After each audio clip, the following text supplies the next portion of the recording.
She stood behind the counter with a smug smile, arms folded, eyes fixed on the weary man at the door. His clothes were tattered, his shoes falling apart, and his voice cracked with hunger as he whispered, "Ma'am, could I have something to eat? Just a piece of bread." The waitress didn't offer kindness. She didn't offer understanding. She laughed, loud enough for the other diners to hear. "We don't serve freeloaders here," she sneered, waving her hand as though brushing off dust. The sound of her mocking laughter echoed through the restaurant, and heads turned to see the pitiful figure being humiliated in public. But what no one in that room knew, not the waitress, not the customers who snickered, not even the cook peeking through the kitchen window, was that the man she had just mocked was not who he appeared to be. Yes, he looked homeless. Yes, he looked broken. But beneath the ragged clothes and tired eyes was a man with a story so shocking, it would turn her laughter into regret and silence the entire room. Because the very restaurant where she worked, the one where she thought she had the power to belittle him, was about to belong to him, and her cruel laughter was about to cost her everything. That day would become a lesson not only for her, but for everyone who would judge him by his appearance. Years ago, Marcus was not homeless, not forgotten, and certainly not broken. He was a man who had built his life with hard work, determination, and dreams that stretched far beyond the city streets. Marcus grew up in a working-class family. His mother cleaned houses, his father drove a bus. They didn't have much, but they taught Marcus the values of honesty, humility, and perseverance. He carried those lessons with him when he started his career in the restaurant industry. From dishwasher to line cook, Marcus knew every corner of a kitchen. His co-workers often joked that he could run a restaurant blindfolded because he understood both the food and the people. Eventually, he did more than dream. He saved every dollar, invested wisely, and finally purchased his own restaurant. But life has a way of testing even the strongest.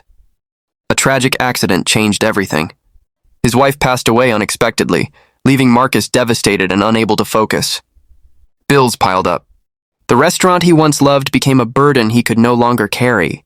Within a year, Marcus lost it all. Homelessness became his reality. Nights were spent on cold benches, days searching for odd jobs to buy food. Yet Marcus never complained. He carried himself with dignity, even when the world turned its back on him. But fate wasn't done with him yet.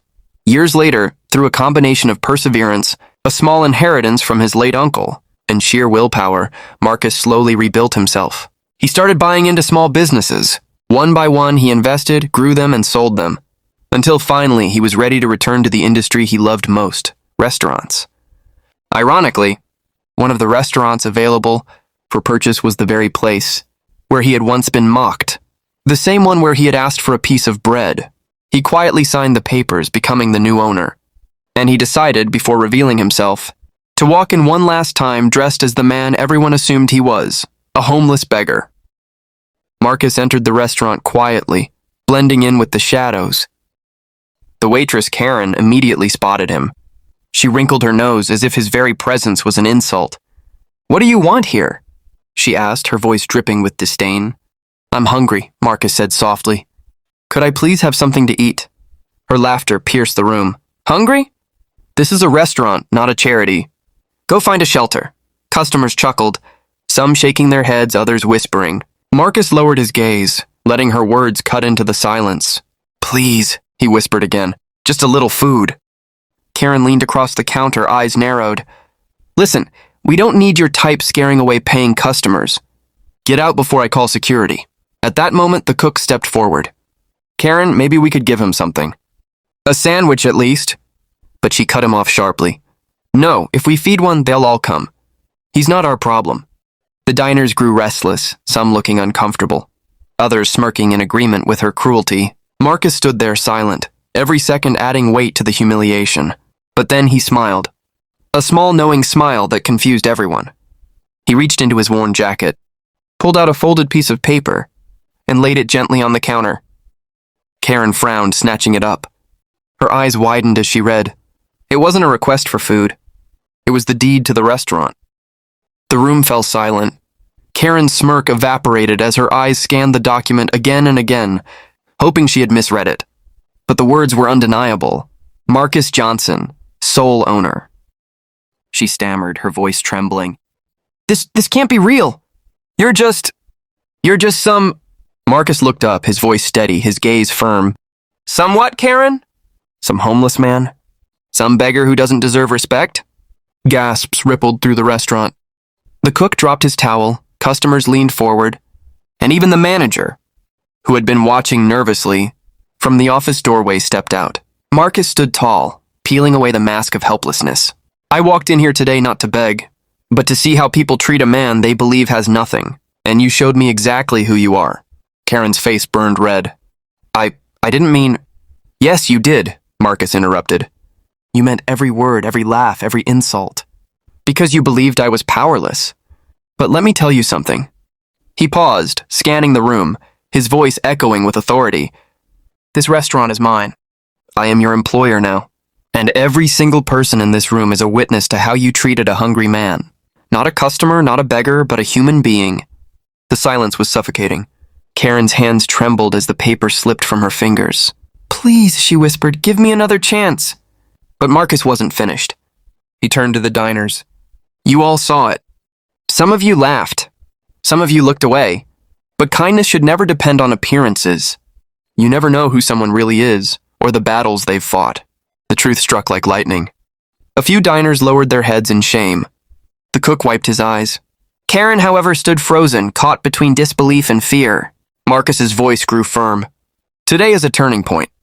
For this restaurant. For the way we treat people. And for you, Karen. You can either walk out that door, or you can stay, if you are willing to learn humility and respect. Karen's lip quivered. For the first time, her arrogance was gone. I'll do better, she whispered, tears threatening to spill. I'm sorry. Marcus studied her carefully. He didn't see a villain. He saw someone who had forgotten compassion, someone blinded by prejudice, and maybe, just maybe, she could change. Apologies don't erase actions, Marcus said calmly. But change does. You want to stay? Then prove it. From this day forward, no one gets turned away hungry from this restaurant. Not while I own it. The cook clapped his hands, relief flooding his face. The diners erupted in applause, some standing to honor Marcus, others wiping tears. Even those who had laughed earlier now understood the weight of what had happened. Karen nodded furiously, ashamed but determined. Yes, I'll do better. I promise. Marcus gave a small smile. Good, because this place isn't just about food. It's about dignity. It's about respect. And no one will ever be laughed at here again. From that day forward, the restaurant changed. It became known not just for its meals, but for its kindness. A sign hung at the entrance, placed there by Marcus himself. Hungry, come in. You'll never leave empty-handed. Word spread across the city. People who had once mocked Marcus now admired him. The restaurant flourished, not because of fancy dishes, but because of the spirit it carried. And as for Marcus, he never forgot that day. The day he walked in as a beggar, and walked out as a reminder to the world. Respect is the one thing you should never withhold, because you never know who someone truly is. Now tell me, what would you do if you were in Marcus's shoes that day? Would you forgive or would you walk away?